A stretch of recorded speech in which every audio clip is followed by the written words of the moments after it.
now for the first time on TV. The stories and reports of the people who fly and the aircraft they fly. And you are invited in an exciting, house-pumping new television series designed for everyone who has ever gazed skywards and dreamt of slipping the bonds of Earth. The Aviators. This week on The Aviators, we take a look at charter aviation. We check out some of the newest and coolest in affordable helicopters.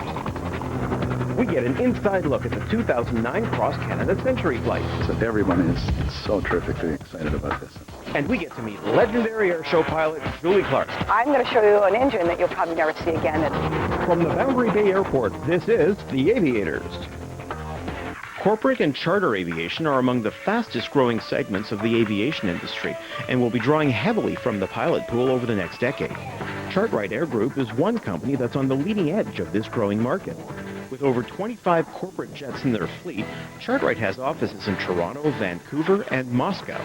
Chartrite's CEO, Adam Keller, spoke to us at Chartrite's Toronto headquarters. Chartrite was started in 1987. Originally, it was a management company for a single private aircraft. But as the fleet grew and more people started to fly the charter machines, Chartrite became a commercial operation.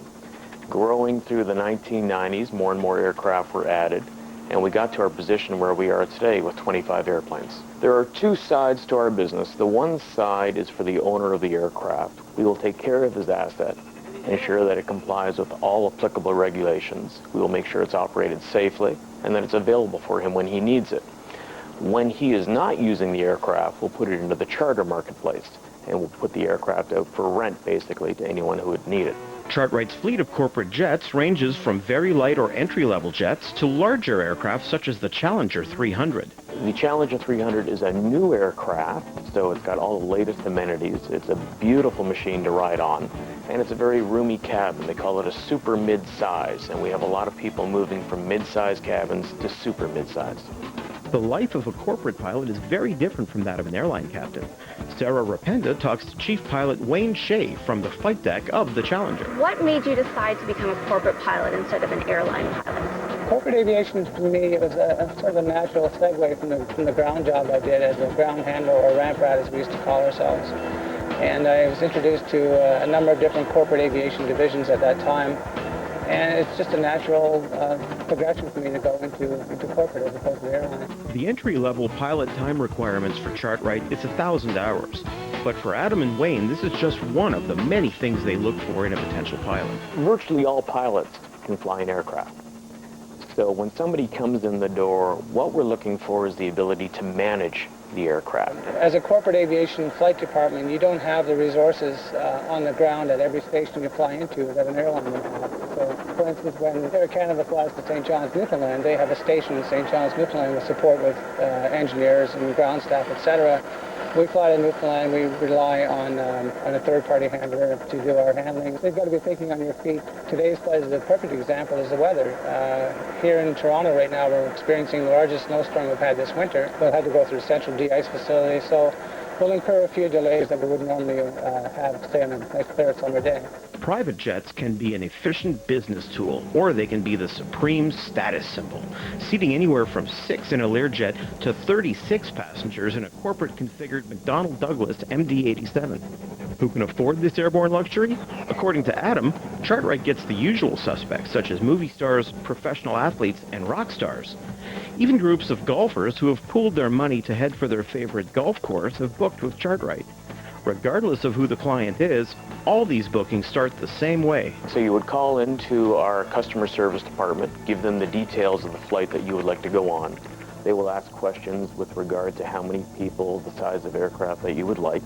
Once they have that information, they'll prepare a quote for you. And if that's an acceptable number, you'll get transferred into flight operations. Generally, we receive a call from our operations department indicating that we have a flight, whether it's the next day, or in some cases it can be as quick as 2 hours from now. And the first thing we do, of course, is start doing our homework by checking weather, checking the runway lengths, and available resources at the particular airport we're flying into. And generally, 2 hours prior to the flight, we come in, make sure our paperwork is in order, check the weather again, check the airport, the NOTAMs, etc. Do the walk around in the airplane. And once the airplane is on the ramp and completed our walk around and make sure that our catering's on board, fuel's on board, and any other sort of requests that our passengers may have. Checking in for a charter flight couldn't be easier. This, says Adam, is the #1 benefit of flying with Chartrite. Checking in is a 5-minute process as opposed to the airlines being sometimes 2 hours and more. Other benefits include a working environment, safety and security, and simply convenience. The cost of convenience is not cheap. Charter bookings can cost anywhere from $2,000 to $10,000 an hour depending on the aircraft. Not the most economical option when compared to an airline. However, charter flights go where they want, when they want. This is something pilots appreciate as much as the clients. What is your favorite part of being a corporate pilot? I think the going to the destinations, it's unknown. We go to so many different destinations and there's no set schedule. So unlike a scheduled airline where you know well in advance what your schedule is and where you're going, for us it's a phone call a day or two ahead, in some cases 2 hours ahead, and we have no idea where we're going. An example would be getting a call at 6 o'clock in the morning, and by 6 o'clock that evening we're sitting in Nice, France, having dinner on the beach. The charter market is extremely competitive, with 4,000 corporate jets available to the market in North America on any given day. Despite this, Adam does not see Chartrite's competition as their biggest challenge. I think we have two primary challenges in operating this type of business. The first of which is finding the right staff who understand the service that we're in and are able to meet the demands of the client. And we've been very, very fortunate. We're just chock-a-block full of good people, and they're giving good service. The second challenge is understanding the service requirements of the client. They don't necessarily articulate that in a way that's easily understood. When those clients are on board our aircraft, the camera is off and most people have a tendency to relax and be themselves. So the human side of these personalities come out when they're on our aircraft because they're out of the limelight, they get a chance to relax and they're in their own space. And we as professionals obviously give them that space. Our single greatest success factor is our ability to understand what our clients want and to deliver them the service that they need. That's why they use corporate airplanes. One of the fastest growing segments of the amateur-built aircraft movement is the home-built helicopter segment. These aircraft represent fantastic value when compared to their factory counterparts. For between $30,000 and $125,000, you can build and learn to fly your own personal helicopter. Helicopters can be an affordable way to get in the air. With their ability to hover and dart, they're far more maneuverable than their fixed-wing counterparts. And rotor-wing aircraft allow the pilot to see and go places few can imagine. While the range may be limited compared to a fixed-wing aircraft, vertical takeoff and landing allow these little flying machines to squeeze in and out of some tight quarters. You can buy these small helicopters either fully assembled or in kits that you assemble yourself. Either way, this segment of private aviation has one outstanding characteristic. They are very inexpensive to buy. This model is a Mosquito. It was built by its owner in about 6 months at a cost of $31,000. This aircraft fits within the ultralight category, which means you don't need either a license or registration to fly it. Its 65 horsepower engine will keep it in the air for about 1 hour on 5 gallons worth of gas. Being an ultralight, the Mosquito's speed and range are limited at only 80 miles per hour for the speed and 60 miles for the range. The idea with an ultralight helicopter like this is not to go far, but to enjoy the thrill of the flight. Going low and slow, the Mosquito allows you to buzz around an airfield while feeling the elements whip through the open cockpit. The Mosquito's modest windshield does provide some protection and could be considered luxurious when compared to other ultralights such as home-built gyroplanes. Home-built gyroplanes are popular experimental craft. On a gyroplane, the top rotor is unpowered. A rear-facing propeller provides thrust, resulting in lift and causing the top rotor to auto-rotate. This unique way of flying allows gyroplanes to do some dramatic touch-and-goes. Unfortunately, with both the Mosquito and most home-built gyros, there's no space for passengers. So while you may get to enjoy the Earth in a unique way, you do so alone. For those looking to enjoy helicopters outside the ultralight market, there are other home-builts that also accommodate passengers. B.J. Schramm founded the home-built helicopter movement when he started Rotorway International in 1967. The company's latest offering, this slick E600 Talon, is sold in kit form and includes everything you need to get in the air, including the engine and the engine instruments. This particular helicopter will carry 2 people at 100 miles an hour while burning 8 gallons of fuel per hour. One of the things unique to Rotorway is not only do they sell aircraft kits, they'll also teach you how to fly your helicopter and how to maintain an E600 Talon. While Rotorway is the oldest of the home-built helicopter kit companies, there is no shortage of up-and-coming kit builders. Canadian Home Rotors offers this helicopter kit called a Safari. Al Rolton won Grand Champion Rotorcraft at AirVenture in 2008 with his machine.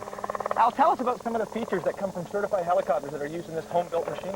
Well, certainly the most important thing would be the engine. It's a certified engine, whether it's a Lycoming or a Superior engine. This is also the 360, so 180 horsepower, so there's lots of extra power in there. It's shaft-driven. There's no belts, the slippage, anything like that. It's very reliable, very safe, very easy to maintain and inspect, which is hugely important. Quick walk around, and you can see everything. There's nothing hidden, nothing to be removed. We're all very happy with it so far. Excellent. So let's take a tour of what we're looking at here. We've got the engine. Yes, correct. And then up above that? Well, this is the clutch. Basically, as you spool up the engine, the blades will slowly engage. It's got a fan system that blows down all the air down through and cools off the engine. That's obviously the transmission sitting up top to everything solid. It's a very well-built rotor head system, very strong. It's handling anything we need it to do very, very nicely. Very nice. The beauty of a home-built aircraft is that you can customize it in ways not possible with a factory aircraft. From custom interiors to chromed fuel tanks, no 2 Safaris look alike. Building your own helicopter can be a significant investment in time, however. Now, you won an award because you did a great job putting this helicopter together. What's it like to build a helicopter, and how long does it take? It was, well, I was a little under 3 years when I built it the first time. Some guys are able to build them in under a year. If you've built one before, it's much quicker. But it's not that overwhelming. It's just one piece at a time. Mine took a little longer because I got a few more bells and whistles on it than maybe someone else might put on. But most of them are just bling bling. They're still the basic helicopter when you put them side by side. Now, this helicopter has 2 seats, so how do you use it? Strictly in a recreational standpoint. I fly with buddies, I fly with family members. We go to small airports around where I live and visit other people and other helicopter people, and it's just a lot of fun that way. I've got about 2 hours range, so I can get quite far if I need to. And average speed, it cruises between 70 and 80 miles an hour very comfortably. All day long you can do that. Very easy to control. I'm very happy with the performance of it. The Safari, with its large front bubble, has fantastic visibility, allowing the pilot and passengers to see everything around them. Al gave us a closer look inside this bubble and the Safari's rugged controls.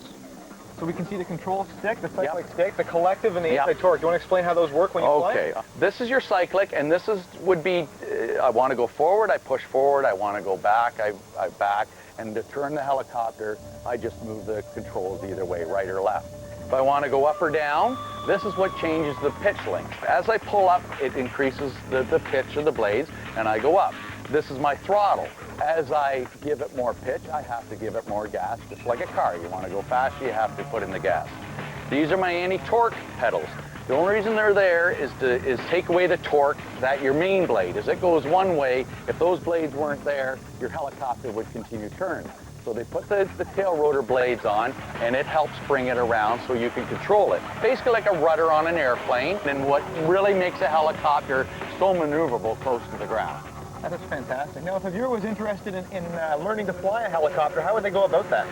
Local airport, I personally took the training on the ARC-22. I find it's the closest performance-wise. Same engine, same horsepower, so that's my recommendation. It's a much smaller helicopter, so when you're in this, it's quite a surprise how much room you have when you're in this one.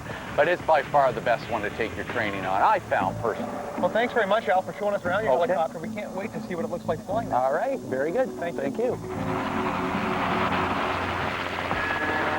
July 2009 marked the 100th anniversary of flight in Canada. To commemorate the event, a group of pilots attended the largest North American transcontinental flight by civilian aircraft. Over 100 airplanes made up of over 50 different aircraft types departed the Boundary Bay Airport in Delta, British Columbia, bound for Baddeck, Nova Scotia, the birthplace of flight in Canada. The flight was led by celebrity pilot John Lovelace, known for his 10 years of hosting the Wings Over Canada TV series. I'll tell you, it's really getting exciting. We really have a sense that everyone is so terrifically excited about this, and I just hope we can keep this up.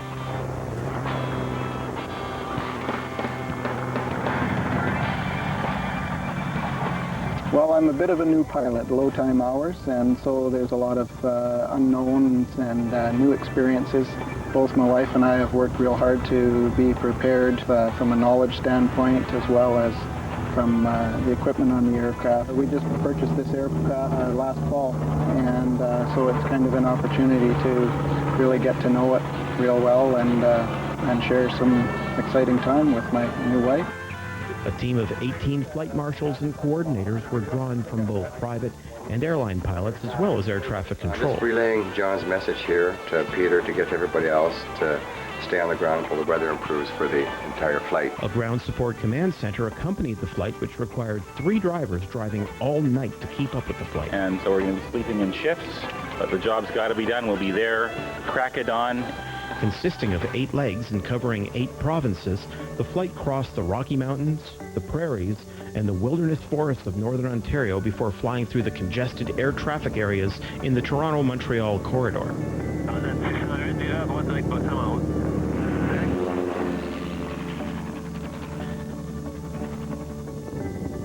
Aircraft ranged from a Tiger Moth biplane to a modern jet-powered Dahati L-39 Albatross. This aircraft was made in 1983 in Czechoslovakia, and it was delivered to the Romanian Air Force the same year. The Romanian Air Force flew this aircraft until 1989 when the Cold War ended. Following the Cold War, the airplane was basically parked for 12 years in some place in Romania. There's an organization in the U.S. that made a business of finding these airplanes, overhauling them, repainting them, putting North American electronics into them, and selling them. A true Canadian classic made an appearance during the flight, the Nordian Norseman. I think the airplane first flew November 1935. This is a 1944 model, virtually the same. There was very few modifications to this airplane right from the start. It was built for the Canadian bush pilots. They had an input into it. They designed in Canada, right in offices in Montreal. And it was also designed for the bush back then, which was aviation. But it was, the high technology of the day. The thing is with this airplane, too, the aircraft is actually a fabric. It is a little bit of metal under the engine here and up to about here. The rest is all fabric covered. The wing spar, main strength of the wing is wood. Most of the flight was conducted under visual flight rules, or VFR, at altitudes of 8,000 feet and below.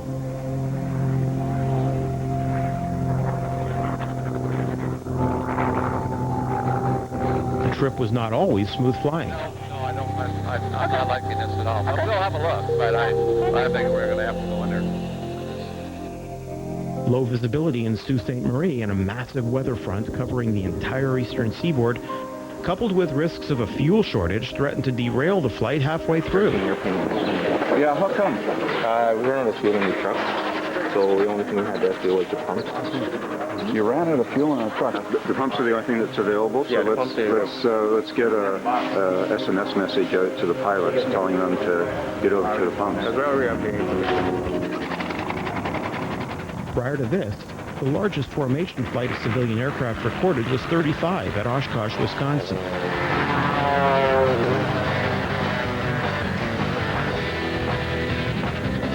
Organizers of the cross-Canada flight calculate this record was broken on each of the 8 flight legs, with anywhere from 60 to 90 planes being airborne at the same time. We've got about 60 airplanes in the air between there and here right now, and we just seem to be skirting this. We have a small flying club, and at best we'll get 20 or 30 guys in on a Tuesday night.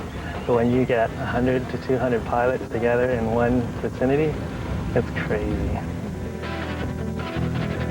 The flight concluded safely on Canada's east coast with a final ceremony at the bedecked estate of telephone inventor Alexander Graham Bell and the site of the first flight in Canada in 1909. kids had a great time. Canada's a phenomenal country, and thanks to Mr. Bell and his colleagues for getting us going. In all, 270,000 nautical miles were flown by the 108 aircraft that participated in at least a portion of the flight. Despite a handful of breakdowns, not a single scratch was put on any of the aircraft.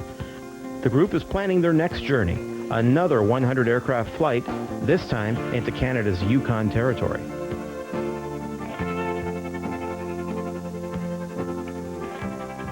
So as long as people have dreamed of flying, they've dreamed of doing aerobatics in the air just like the birds. And we're here with Julie Clark today, who's one of those people who've been lucky enough to make a name for herself doing aerobatics in North America. Hi, Julie. Before we talk about this beautiful T-34, I'd like to ask you, but you were one of the first people that was one of the ladies to operate in the cockpit of a commercial aircraft. Tell us a bit about how that happened. Back in the mid-'70s, nobody really wanted to break that mold and hire their first woman. And even though I was very qualified, I'd been flying at that time more than 9 years, had over 3,000 hours, 2 jet type ratings. Nobody wanted to hire their first woman for their airline. So I finally was hired in 1976. So now you go and you spend 9 years getting qualified to operate a commercial aircraft with passengers on it, and you get a job doing that, but that's not enough. You decide you want to do air shows. How did you get into the air show business? Well, before I became an airline pilot, I actually flew T-34s in the Navy as a civilian flight instructor. And so I did that for a year and a half on a contract with the U.S. Navy in T-34s. And then right after I got on with the airlines, I got involved in competition, aerobatics and a pit special. And just the hankering of, I bought this airplane on a surplus bid in 1976. And I kind of just put it together, but I never really wanted to be an airshow pilot. It really wasn't my burning desire. I wanted to be an airline captain. The story of this aircraft and how it came to be your aircraft is quite a story. You mentioned you bought it at auction, but there's much more to the story than just that. Well, I bought it at an auction up in Alaska, sight unseen.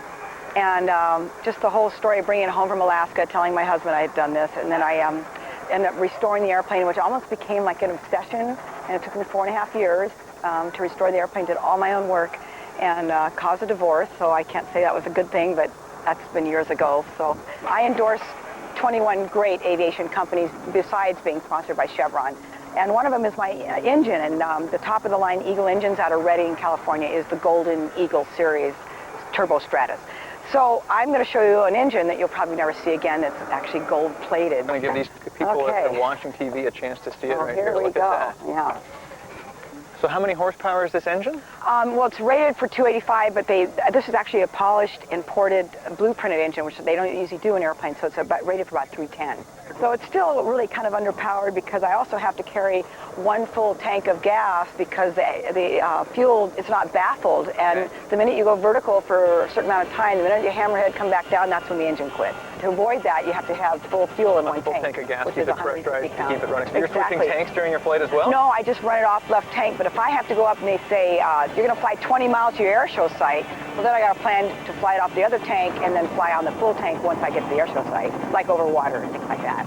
Now, there's some guys that I know they're a little bit bigger than you that fly this airplane. They call it a two-handed airplane. It's a fairly heavy airplane to do aerobatics in. It's heavy-handed. It's not light at all. I have a T-28. That thing just is so light on the controls. This thing is a dog. Really? I mean, it's a nice dog. It's a beautiful-looking dog. But it's just very heavy-handed on the controls. That's the only thing about it that's kind of negative. ICAS, the International Council of Air Shows, which is the air show authority, they've been saying that air show audiences are actually up this year from last year, like by 12%. That's huge. That's saying a whole lot. And, it's still good family entertainment. It doesn't cost a real arm and a leg. And kids love airplanes. We need to keep the kids. They are, like Chevron says, we have to introduce them to fuel now because they're our drivers of tomorrow. These are our pilots of tomorrow. And if they come to an air show, it's because they love airplanes and they are our future. And we need to keep that going. If I can inspire any people, one child, one show every weekend, I feel like I've continued to help further our cause in keeping aviation alive and well.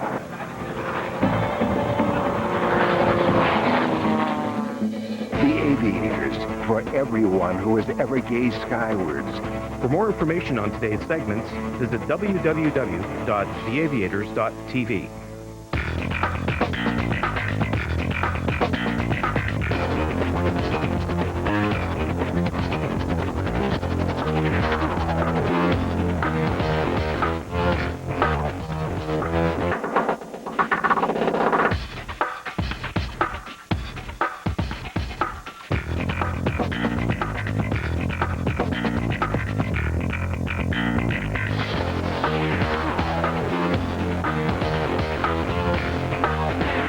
The Aviators was made possible